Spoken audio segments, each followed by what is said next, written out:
It's the nursing student coach, giving you the strategies you need the most. Hi, everybody. My name is Lauren Chapnick, and I am a coach for nursing students. I work on things like mindset, time management, productivity, and I have designed a planner. It is called Plan for Success, and it is not just for nursing students, it is literally for everybody who wants to plan their time a little bit better in a very simple, straightforward way and eliminate a lot of anxiety and stress by having a very clearly laid out plan. So, this is a how to video on how to use this planner. It's very straightforward. So, let's get into the planner. I'm just going to go through each of the pages and just kind of talk you through how I use them. I developed this system by trial and error. I bought a planner, just a very basic planner from Marshalls or TJ Maxx or something like that, and I started crossing things out and making it exactly what I wanted it to be based on how I liked to plan my time. So that's what this is. This planner is an undated planner, so you can start using it anytime, and it will be good for 1 year. It's a 12-month planner, and you start by writing in your dates. Obviously, this is a month at a glance. And you want to plug in anything here, anything major that's already preset. If you're a student, if you have any exams coming up, any assignments due, maybe any important meetings that you have coming up, deadlines, project due dates, things like that, so that you can kind of take a look ahead and see what do I have coming up this month. And you can even do it a few months at a time. I do recommend that students plan the upcoming semester and you pull out your syllabus and you spend some time plugging in those due dates so you don't even have to think about it anymore. It's all there. Next, you want to go to the week at a glance. So I tend to do this on Sunday. It makes the most sense to me. And I look at my week ahead. And on each of the days, you want to just plug in anything that you know for sure is happening. If you have classes, write in those classes, clinicals, things like that. Now, this is also a place where you can put goals that you have for each day. For example, I want to go to yoga class on this day, or this is the day I'd like to get my grocery shopping done, whatever it is. Now, one of the most important sections of this is the must get done this week. So, what tasks absolutely, without fail, must get done this week? Prioritize. These are not things that are due in 2 weeks or that you could put off.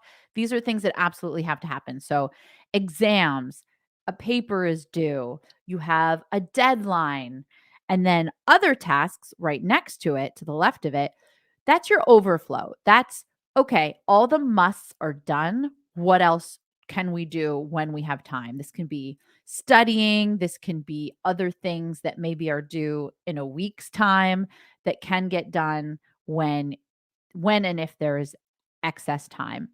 Now, I just want to say that this is like the weekly forecast. And just like the weather, it is subject to change. This is not absolutely certain.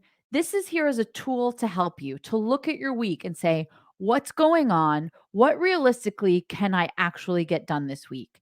Because a lot of times you have a list going in your head and you think, well, I know that I'm off these 2 days. So, of course, I'm going to get so many things done. But this really gives you a realistic look ahead, and you can turn back to this and use it as your resource when you're going into your daily pages. Okay, these are your daily pages. You have one of these every single day, and you are not going to fill this out until the day before. The most important part of this is your must get done. You want to pick one or two things that absolutely must get done that day. And when you get them done, you can deem that day a success. This means if nothing else gets done today and this gets done, it's okay.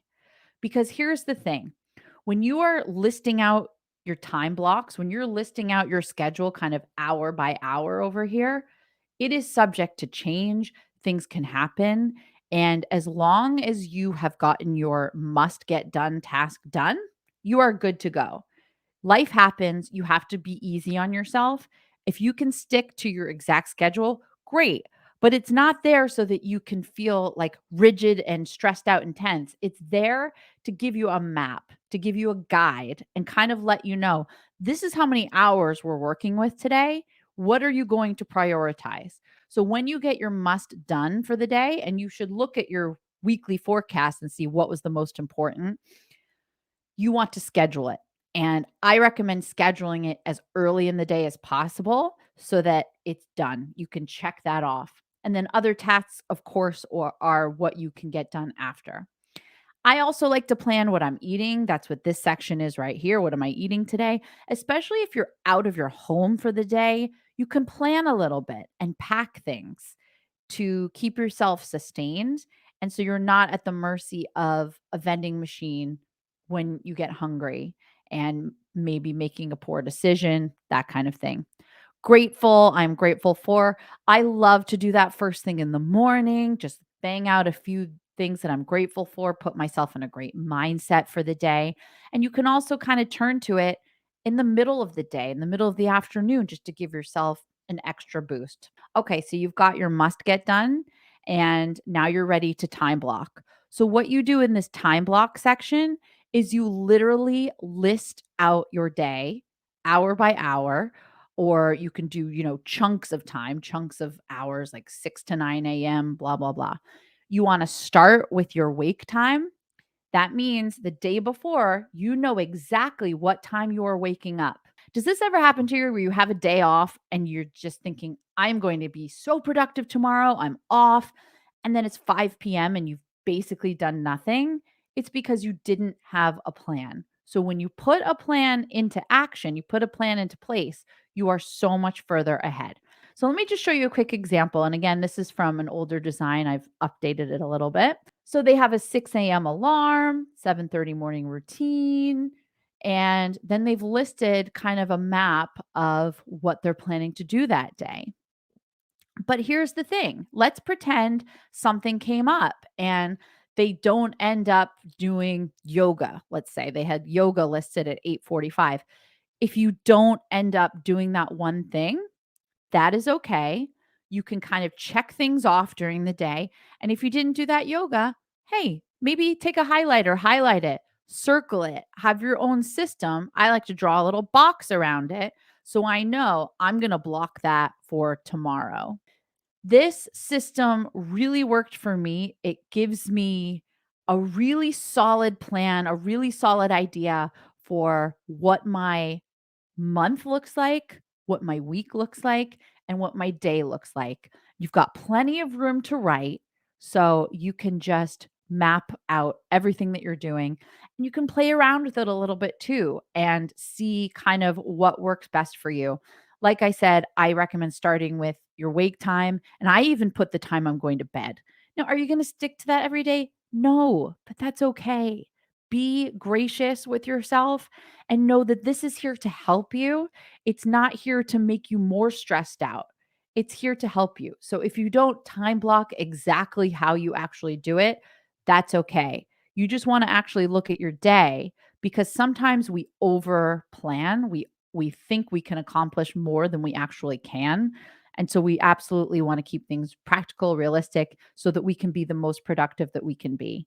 I think the biggest thing that I would say is prioritize, choose the things that must get done first, and then move on to your other tasks. Thank you so much for watching. I hope that this planner helps make your life a little less stressful and helps you plan things the most effectively. Have an awesome day. Bye bye.